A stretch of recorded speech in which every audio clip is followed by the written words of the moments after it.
self-awareness. In this chapter, I talk about reaching high without delusion, the biggest decision I've ever made, and whether IQ or EQ is more important for success in business. This chapter means a lot to me because I think the topic of self-awareness doesn't get enough attention. And yet, if there's one thing that's helped me win over the course of my career, well, I've said that about hustle and gratitude and all kinds of other things in this book, haven't I? Whatever. This is another characteristic that has really worked for me. If I could sell a formula made up of gratitude, empathy, and self-awareness, it would be my trillion-dollar coconut water idea. My self-awareness is one of the reasons why I can comfortably say outlandish things and make hyperbolic statements. And I know that the same things that draw people to me turn others off and keeps them away. I'm okay with that because I think I can help more people and get my point across better when I'm an unfiltered version of myself. Knowing how you come across to others can often give you an advantage as an entrepreneur. Take sales, for example. You can set the tone in a scenario, anticipate how people might react, and thus be prepared to address their concerns and questions even before they've been able to articulate them. It's really a valuable tool to have in your communication tool belt, and it's something I look for and admire in others. Self-awareness is underestimated now, but I know someday when I'm in my 50s, 60s, or 70s, it will be the subject matter of the day. If there's a chapter in this book that you would read or listen to twice, I'd say it be this. Hi everyone, I'm Beth Comstock from GE. One of the things I work on is trying to get a company that's been around for 130 years to remember that it was once a startup and to try to be as fast and nimble as a startup. I'm also one of the many Gary V fans. He knows as much about entrepreneurship as anyone, so I'm really excited to read the next 10 questions in the Ask Gary V book. So thanks for having me. What are some easy ways to become more self-aware? I know that probably sounded funny in your speakers, and that makes me laugh. Okay, this is a heck of a challenge. You know, if you asked me what's something I could spend time on that's not my business, I would go into two things. One, if unfortunately, I know I talk about some dark stuff here, but stick with me, guys. This is how I keep so happy. If something bad happens in my life with a disease or something like that, I could see me becoming very, very, entrenched in the advocacy of like repealing it and fixing it, and I could see that whole cliche thing playing out. The other one is if I really achieve my goals to become the Jets owner and all this other stuff, and I've got some downtime in my 70s, 80s, and 90s, I might explore self-awareness. Like, can it be taught? I'm not sure. The answer to this question is very difficult. One, I think the only practical execution of becoming more self-aware that I've seen is creating a very safe zone for the 10 people that know you best. Let me explain. Put the 10 people that you know best into a room with you, one by one, by the way, and tell them you're trying to understand yourself better and create a very safe zone. Tell them, Mom, you're not going to hurt my feelings. Sally, you're not going to hurt my feelings. Tell them, look, I'm doing this. I know you're going to say some things that I don't want to hear. You got to pound them. You got to pound them to tell you the truth. But collect that feedback over the 10 closest people to you, gather it, read it, and address it in a black and white way, because the reason you're probably not as self-aware is your brain works in a black and white way, so you need the data. Otherwise, I really just don't have an answer. It's the most interesting thing for me because I am completely convinced it is the thing that brings people the most upside and happiness when they're at the height of their self-awareness. What's the most common mistake founders make when building a consumer-focused business? It's funny that we put this in the self-awareness chapter because that's exactly the vulnerability. They misjudge the market. Way too many people are not self-aware enough to know that the market is the game, not them. I never think that it's me. For all the stuff that you've heard so far that makes me think that I think I'm so special, I promise you, when it comes to this, when it comes to the market trumps me every single time. I don't think I have this gift or the audacity to think I'm going to make it great. What I do is I try and I try and I try and I get results and I adjust and I adjust and I listen and I adjust and I listen. Way too many people bet the farm on their intuition, or what they think the world needs, or what they want the world to have. And so it's a lack of understanding of what consumers want. And it's such a big bet. The amount of consumer-based products that actually succeed, your app, your juice, your mixed nut company, your nail salon, these are all consumer things, right? You have customers, is so low. It's so low. For every Instagram, there's a billion Insta shits. And so you've really got to realize that the lack of self-awareness really plays itself here because you need to have confidence. I want to get this very clear. That's why I'm sticking here. You need to believe in yourself, but never think you know better than everybody when you're thinking about a consumer product. Know that you need to put yourself in a position to play out your intuition, but then leave room operationally and financially to be able to adjust to what actually happened. It's good to understand our talents and weaknesses, but I fear we'll get trapped into a mindset of telling ourselves that there are things we can and can't do. Poet Robert Browning said, "A man's reach should exceed his grasp." I want people to try lots and lots of things. I don't want people to tell our children what they are and aren't good at. How can you incorporate that idea into your discussion about self-awareness? I'm doing a lot of that, and these ones hit me hard. This is a tricky one because you've heard from me, and this is where I start becoming a contradiction. And understand that I do think that my autobiography, my last book, or at least the big one, the one I've been holding back on, is going to be called The Bridge. And the reason I'm going to call it The Bridge is because I think I'm pulling equally hard on opposite sides on a lot of issues, including my ego and humility. Here, and you've heard from me, I talk about in prior chapters a lot about blind self-esteem, honey over vinegar. You can do it. You can do it. We can do it. Yet, I'm visceral to a third place trophy, an eighth place trophy. So I'm very big on the beginning part of stuff. Don't hold anybody down in the beginning. But then when it plays out, it's actually very weird. It's similar to the question right before. Then when it plays out, you have to believe in the results and the meritocracy. Meaning, you should tell your kid that they've got a real shot of winning because it pumps them up. But when they come in eighth place, you don't tell them they won. Do you understand? And that's the point right here. I remember Ted Rubin asking me this question, a great marketing guy and very active on Twitter. It's a very tricky line because I think we're living in a world now where parents have become so interesting to me to observe from afar because they want everything to be so good for their kids. They're not letting them accept failure. And failure's real. And so I think you should encourage everything up front, but then you should respect results and deal with the ramifications. Do you have any tips for presenting your consulting services to a potential client? PowerPoint? Video? How am I supposed to know? Like, I don't know you. Like, are you good at making decks and that's how you communicate? Good. Do you have a great radio voice and you just want to play your voice talking about it? Great. Have you not noticed here that when I'm off the script, I'm free flowing, but when I'm reading, I'm not as strong? Like, you have to know you. This is about reverse engineering you. As a matter of fact, I shifted the whole angle of this book. All these answers are, you know what I'm looking forward to? All the people that are actually listening to this book while they're watching the book's answers in real form, because you get to take both answers and put them against each other, because what I'm doing in the audiobook is I'm putting myself in the best position to produce the best audiobook for you. Same thing with selling. I don't use PowerPoint. As TV. Every time TV companies and TV stations and networks have asked me to read from a Chiron, when I co-host, I fail. But when I can just go ad lib, I'm a dominant player. So this question's very easy. Are you good at PowerPoint? Great. Are you good at making videos to tell your story? Great.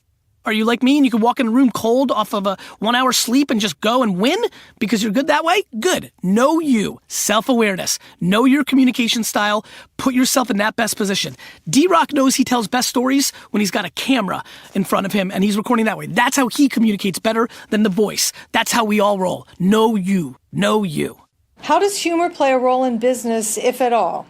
Look, humor's one of the pillars of society. Like, I think it's actually probably, I don't know this, again, I think people cover these in other books. Humor might be one of the most interesting characteristics of a human being. I think it plays enormous. As a matter of fact, if you really look at like Super Bowl commercials, all those brands go towards humor. I feel like humor and high emotion, like tearjerkers are like the two, like, I guess movies is a good way to look at it, right? Like, there's not that many emotions you can play on, and humor tends to work for almost everybody. So I think humor is quite important. I use humor. I use humor as an executive. I think when things are tight or scary, I use humor to break up the tension. Look, but at the same token, back to self-awareness, I think there's nothing less exciting than when somebody's clearly not funny and they're forcing because they've romantically decided that they want to be funny. And so that's probably why it's in the self-awareness category. Good job, Stephanie Land, in categorizing these questions. So I think it's very important, but I think it's only important if you got it. I think it becomes less important if you don't, because if you're trying to force it, it could become detrimental. What was the biggest decision in your life that made you successful today? Do I have a story for you? This one taught me a lot of lessons, actually. I haven't told this story that often either. Mr. Molnar, 4th grade science, Edison, New Jersey, Martin Luther King Grammar School. If you were there during that time, hit me up. I'd like to reconnect with some of my old MLK homies from Edison, New Jersey. I got my first F on a test. It was stunning because in 3rd grade I was a good student. I don't know what happened in 4th grade, if the entrepreneurial juices really kicked in. I was still a little kid, but it was a switch like you would not believe. All A's and B's, I guess predicated on it was basic enough for my brain to understand, and all of a sudden I'm getting F's on a test. Here's what I learned. 1, I don't know why so quickly, and I don't think it's because I gave up, because I don't think anybody thinks I don't have tenacity. I realized, oh my God, I'm not a student. I'm not kidding. I was like, I'm a businessman. But 2, I learned something else. I actually took that F paper. I was supposed to get it signed by my mom. This was the first time I really lied to my mom, right? Like I took the paper and I hid it in my desk. And I remember going to sleep that night and I couldn't sleep, my conscience. I figured out how to get rid of my conscience pretty quickly there for a while. And then my dad brought it back and we got into that already. But I was scared crapless. I had to wake up in the middle of the night, tell my mom about it. And there was a whole to-do. But it's probably the moment in my life where I decided I needed to own being a businessman. This is weird, guys. I mean, I don't know how many of you have 4th graders. I'm trying to think. Misha's what, 6, 1st grade, 7, 8, 9. I was 9 years old. 9. And I really understood the impact of this F. Like I was some wisdom. I really think I'm an old soul. Like I think I had wisdom beyond my years. I really was like, oh my God, I need to be this guy. I need to keep doing the lemonade stands and I need to sell my garbage pail kids. And I'm that guy. And I really kind of punted school. I fully punted school 2 years later, but that was the seed, that F, that test, that science play, that hiding of it to know that I didn't want to be a bad guy either because my conscience got the best of me. That moment changed my life. What was the toughest thing you've ever had to do for your career? That was definitely when I kind of made the decision to leave day-to-day operations of Wine Library and do something with AJ. I always know I wanted to do something with AJ. As he got older, it became more obvious that he wasn't going to work with my dad, so it wasn't going to be the expansion of Wine Library. The liquor laws were, back to the screw you Texas, were tough, like interstate shipping. My Twitter and Facebook and Tumblr investment, the timing just all worked out that it was obvious to me that it was time for me to do something else.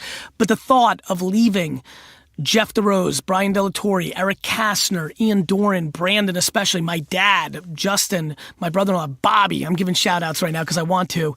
The thought of leaving them from a day-to-day standpoint, and most of all, and this is just the truth, leaving the baby that I built. Like I was such a big part of the growth of Wine Library. That was quite difficult to start something new, to start something fresh at the height of our strength. I feel like there was a part of me that realized I was at the top of my game at Wine and that became boring. The climb was maybe over.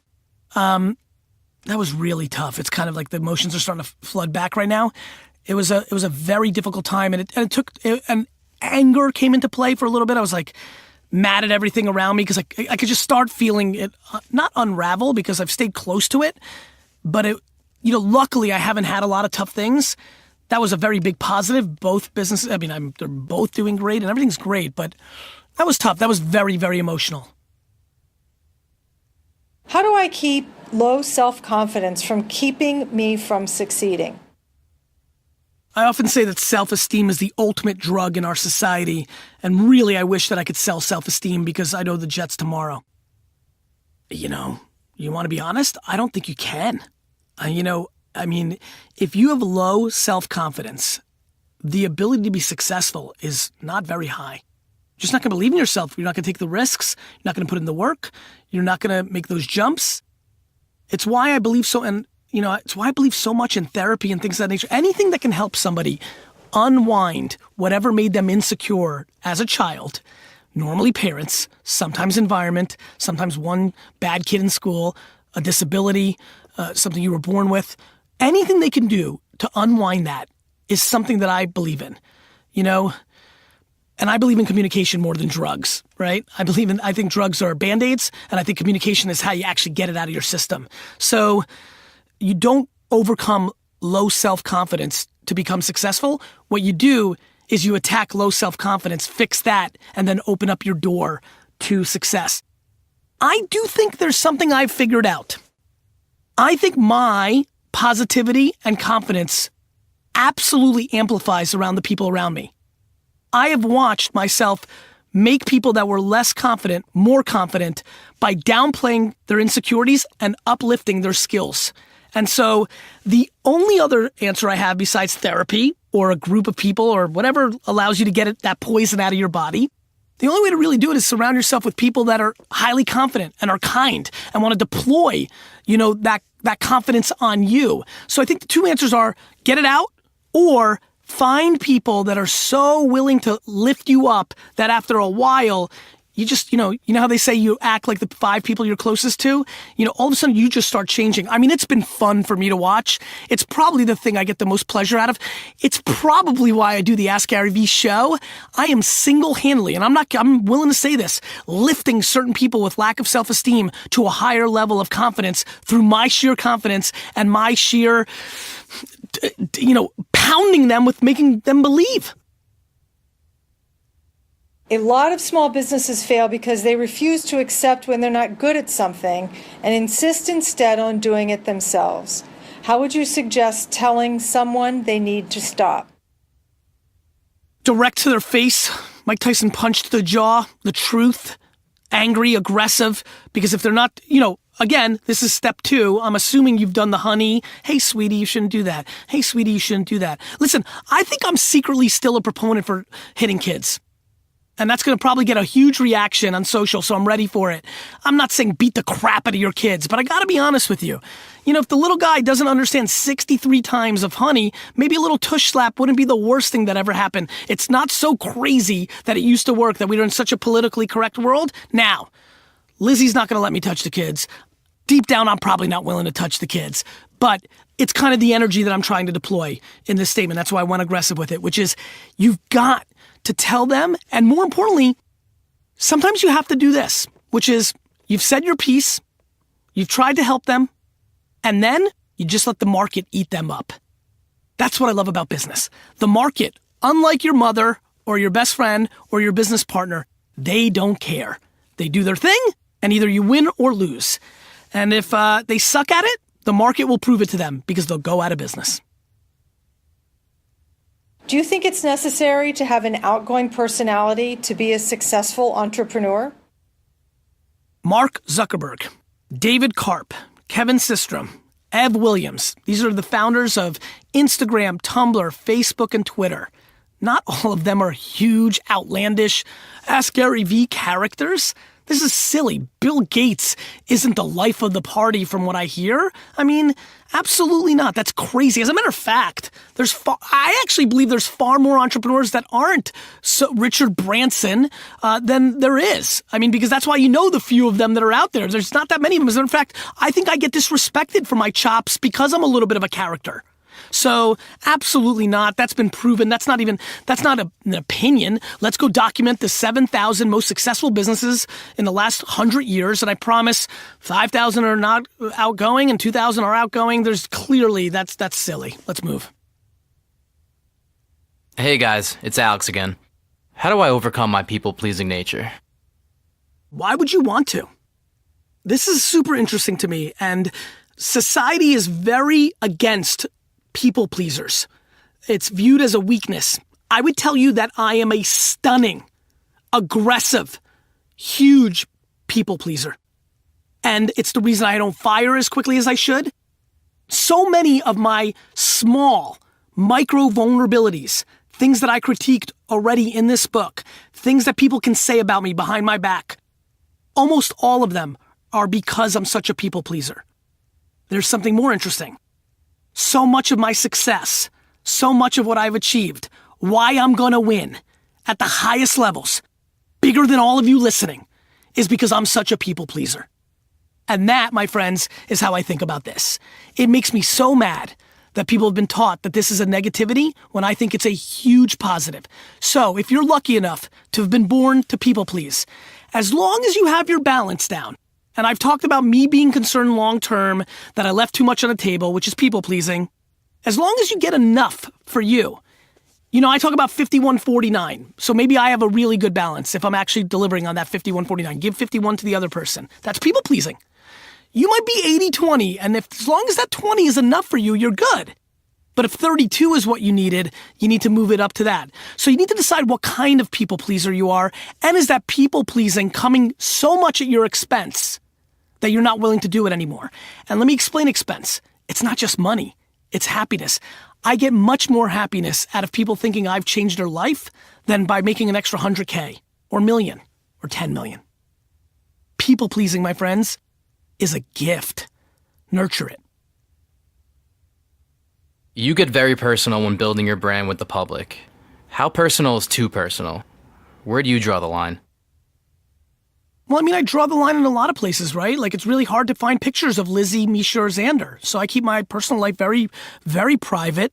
Meanwhile, there's vines of me sitting on the toilet. And like, I'm willing to have any kind of lighting. And I'm right now, as I'm reading this book, D-Rock is periscoping this to people. I'm always on the record. I think this is a personal question for people at every level. I'm not going to judge you on what you share, what you don't share. Is dressing sexy too much or not enough? Do you give away your best secrets or not? Everybody's got their own cadence. Everybody's got their own context. Everybody's got their own line in the sand. I don't think I should judge this. But what I think I can do right now to bring value to everybody's listening is nobody should judge this but you. The biggest reason people are being held back is they're worried about what everybody else thinks about what they're doing. Are you self-promoting too much? Are you showing a little too much skin? Are you giving away your best secrets? You should be monetizing that. Don't let anybody else judge your decision on this. The reason this works so well for me is I'm the judge and jury, with Lizzie being the only other voice in the world that can be part of this equation, because I'd like to game my cute kids for some more likes too. But the fact of the matter is, that's it. Don't worry about everybody else, and this will work out for you every time. What do you think is more important in business, IQ or EQ? I think EQ. You know, at the end of the day, I think IQ is becoming commoditized. I think as information is at your fingertip on a Google search away in 1 second on your iPhone, how can smarts be as valuable as it used to be? I do think it's commoditized. I do believe that fewer people are born with exceptional EQ, but take this all with a grain of salt. It's because I'm such an EQ monster. My emotional intelligence is everything for me. And I'm sure some MIT person who's the greatest math skilled person of all time, Sally, let's call her Sally, who's made all her fortunes, all her happiness, all her travels, all her successes, met her husband, all the happiness came because she was book smart. She may say that. So what I do think is it's not a debate that information has been commoditized in an internet age. Right? I mean, there's no debating that. I can figure out things that I didn't have to memorize anymore. How tall is this mountain? Who's the president? Who's the CEO? How many ounces in there? It's all there now. And so I definitely think EQ will continue to gain momentum over the next 50 years as information continues to come to us faster, easier, cleaner, and thus becoming commoditized.